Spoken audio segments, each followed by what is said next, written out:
Welcome back, everyone, to the Deep Dive. Today, we're really getting into some deep stuff, propaganda. Ooh, exciting. Right. It's one of those things you know is going on all around you. You see it, but you don't see it. Exactly. And today, we're using Noam Chomsky's media control to kind of pull back the curtain. Chomsky. Always a thought-provoking author. Absolutely.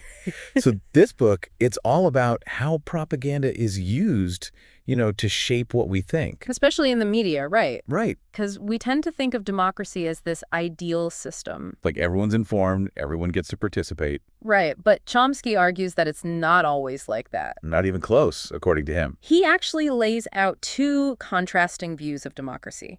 The first one, the ideal, is where the public is fully engaged. They have access to information, they participate in decision-making, the whole 9 yards. Exactly. But then there's the second view, which Chomsky argues is more often the reality. Where information is controlled. And the public is, well, kind of kept in the dark. Excluded from the real decision-making processes. Yeah, and he traces this back, way back to the early days of modern democracy. Fascinating stuff. He even uses this example from early 20th century America. Ooh, what is it? It involves Woodrow Wilson, which might seem surprising. Wilson, not exactly who you'd think of as a propaganda master. I know, right?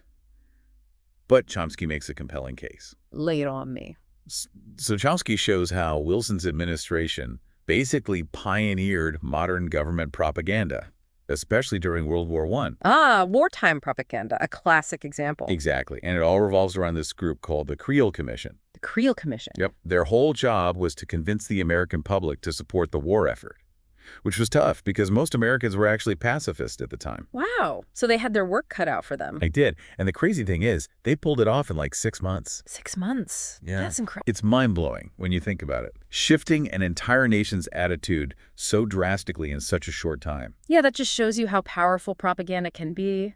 But how did they do it? What tactics did they use? Well, one of their main strategies, and this is a classic, was just straight up making stuff up. Like fake news.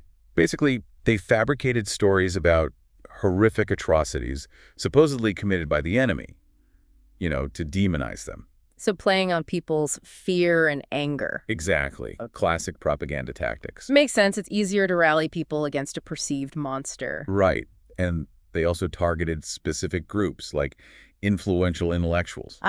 Using respected voices to spread the message. Precisely. It's like if someone you admire is saying it, you're more likely to believe it, right? Definitely. It lends credibility to the whole thing. And Chomsky argues that the success of the Creel Commission had a huge impact on how people thought about propaganda. It showed how effective it could be. Exactly, especially on a large scale. And this caught the attention of a lot of people, including a prominent journalist and political theorist named Walter Lippmann. Lippmann, I've heard that name. He was a big deal in media and political circles. He was fascinated by the Creel Commission and actually coined the term manufacture of consent. Manufacture of consent. That sounds kind of Orwellian. It does, doesn't it? Yeah. Basically, it means using propaganda to get the public to go along with policies they might not otherwise support. So manipulating public opinion. Yeah, and Lippmann believed it was necessary because, in his view, the average person was just too easily swayed by emotions and too uninformed about complex issues. He didn't have a very high opinion of the masses, did he? Not really. He actually called them the bewildered herd. Ouch. The bewildered herd. Wow, that's kind of harsh. It is. But his point was that the public needed guidance from a more elite class, people who truly understood the common interests. So a kind of intellectual elite to lead the way. Yeah, and using propaganda to, as he put it, manufacture consent was part of that. So not exactly a fully participatory democracy. Now, Lippmann was more in favor of what some call a spectator democracy, where people vote but don't really get involved beyond that. Interesting. And kind of unsettling when you think about it. This idea that our opinions are being manufactured. It is. And that's what worried Chomsky. He saw how these powerful propaganda techniques, so effectively used by the Creel Commission, could easily be used for less than noble purposes. Especially as the field of public relations was growing rapidly at that time. It's all about persuasion, isn't it? Getting people to buy products, support policies, even go to war. And Chomsky was concerned about how that power could be misused. He saw it as a threat to true democracy. Yeah, Chomsky dives into a bunch of historical examples to show how these methods, these ideas about controlling public opinion, keep popping up. Right, like he talks about the aftermath of the Vietnam War, this really interesting phenomenon called the Vietnam Syndrome. I've heard of that, but honestly, I'm a little fuzzy on the details. Hmm. Can you refresh my memory on what the Vietnam Syndrome was all about? Sure. So after the Vietnam War, which was, pretty devastating and controversial, there was this growing public aversion to military intervention. Like people were just tired of war, right? Yeah, they'd kind of had enough. They were skeptical of the government's reasons for going to war. Makes sense. You can't just keep sending young people off to fight without people questioning why. Exactly. And this skepticism, this Vietnam syndrome, as it was called, became a real problem for, well, those in power. Because they still wanted the option to use military force when they thought it was necessary. Right. So they needed to find a way to change the narrative to kind of get public opinion back on their side. To make military action seem like a viable option again. Exactly. And Chomsky argues that they use a whole bunch of techniques to do this. Give me an example. Well, one tactic was to kind of rewrite the history of the Vietnam War itself. You mean like actually changing the facts? Not necessarily changing the facts, but changing how they were presented, how the story was told. Ah, so it's all about framing. Exactly. He talks about how the media and government officials started portraying the U.S. involvement in Vietnam as, this noble effort to defend freedom and democracy. Even though the reality was much more complicated. Right. It's about creating a narrative that supports a particular agenda. Makes you wonder how much of what we consider history is really just carefully crafted storytelling. And that's one of Chomsky's main points. He wants us to question these narratives, to look beyond the surface. To be critical thinkers, not just passive recipients of information. Exactly. Now, another example Chomsky uses is the U.S. intervention in Guatemala in the 1950s. Oh, yeah. That was a pretty controversial event. It was. And Chomsky argues that the media played a crucial role in creating what he calls necessary illusions. Necessary illusions. What does that mean? Basically, it means creating a false or misleading picture of a situation to justify certain actions. So in the case of Guatemala.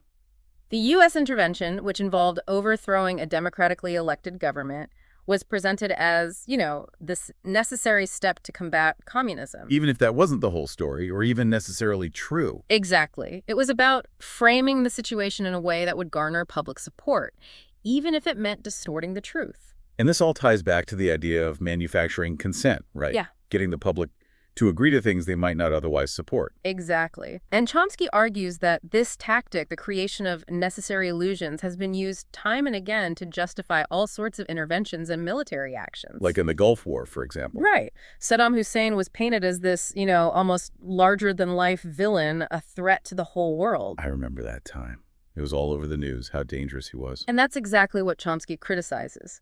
He argues that the media, by focusing so heavily on Hussein's alleged atrocities, actually helped to build support for the war. Even though there might have been other factors at play, other perspectives that weren't being heard. Exactly. It's about selective reporting, highlighting certain information while downplaying or ignoring other information. So it's not just about lying, it's about shaping the narrative, choosing what people see and hear. Exactly. And Chomsky argues that this manipulation of information is a key part of how power is maintained and how consent is manufactured in our supposedly democratic societies. So it's not just about controlling what we think, but also about controlling what we do, our actions, our choices. Precisely. It's about influencing behavior, shaping public opinion in a way that serves the interests of those in power.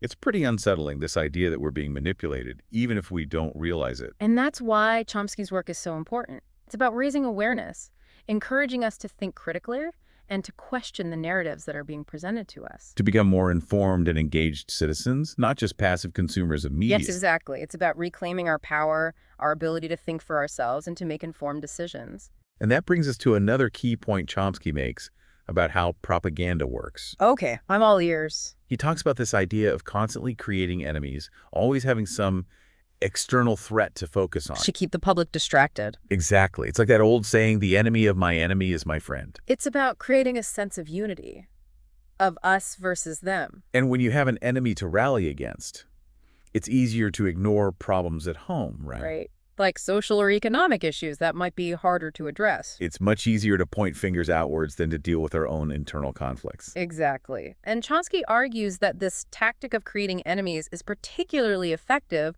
when leaders are facing problems they don't know how to solve or don't want to solve. So it's a way to shift blame, to deflect attention away from their own failings. Exactly. And the media often plays a key role in this process by amplifying those fears, by portraying those enemies as, existential threats. It's like that classic wag the dog scenario, right? Create a distraction to take the heat off yourself. Precisely. And Chomsky uses the example of Manuel Noriega, the Panamanian dictator, to illustrate this point. Noriega, wasn't he pretty brutal? He was. But Chomsky argues that he was also portrayed as a much bigger threat than he actually was. To justify the U.S. invasion of Panama. Exactly. They needed to make him seem like a real monster to get the public on board with military action. So it's not just about reporting the facts, it's about framing those facts in a certain way to achieve a specific goal. Precisely. And Chomsky points out how this same tactic was used with Saddam Hussein before the Gulf War. So again, portraying the leader as this larger-than-life evil figure to make war seem more justifiable. Exactly. It's about demonizing the enemy, creating a narrative that supports military action, even if that narrative isn't entirely accurate or complete. It all ties back to this idea of controlling information, shaping public perception to achieve political goals. Right. And that's what Chomsky's book is all about, exposing those tactics, urging us to think critically, and to question the narratives that are being presented to us. It's really about control, isn't it? This whole idea of shaping the narrative, controlling what people see and hear. Yeah, it's about power, ultimately. And Chomsky's point is that it's not always this blatant, in-your-face kind of control. Right. It's often much more subtle, more insidious. Like, we're not talking about outright censorship here, right? No, it's more about, like you said, shaping the narrative, choosing what information to present, how to frame it, whose voices get amplified. It's almost like we're looking at the world through a distorted lens, one that's been carefully crafted to show us a particular version of reality. Exactly. And Chomsky's book is all about helping us recognize that distortion, to see those lenses for what they are. To become more aware of how we're being manipulated, even if we don't realize it. And once you see it, you can't unsee it, Right. That makes you question everything you see and hear. Which is exactly what Chomsky wants. He wants us to be critical thinkers, to question the narratives that are being presented to us. To become more active participants in shaping our own understanding of the world? Exactly. It's not about just passively absorbing information. It's about engaging with it, questioning it, challenging it. So what's the takeaway here? What can we do about all this? Well, for Chomsky, it starts with awareness. Recognizing that these mechanisms of control exist, that we're constantly being bombarded with propaganda, whether we realize it or not. Okay, so step one is to wake up, to see what's really going on. Right. And then once you're aware, you can start to take steps to counter it. Like what kind of steps? Well, one important step is to diversify your information sources. Don't just rely on one or two news outlets. Seek out alternative perspectives. So read widely, watch different news channels, listen to podcasts with diverse viewpoints. Exactly. And be critical of everything you consume.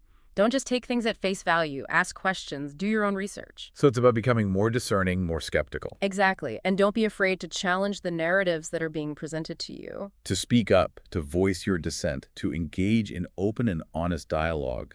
Exactly. Because ultimately, that's how we create a more informed and empowered public. And that's really what Chomsky's advocating for, isn't it? A more democratic and just society. Absolutely. One where information is freely shared, diverse perspectives are valued, and critical thinking is encouraged. That's a vision worth striving for, and I think Chomsky's media control gives us some valuable tools to help us get there. I agree. It's a powerful reminder that we have the power to shape our own understanding of the world, that we don't have to be passive consumers of propaganda.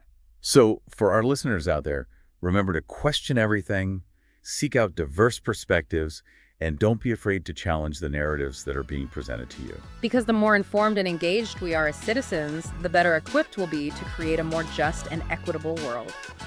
That's it for our deep dive into Noam Chomsky's media control. Thanks for joining us.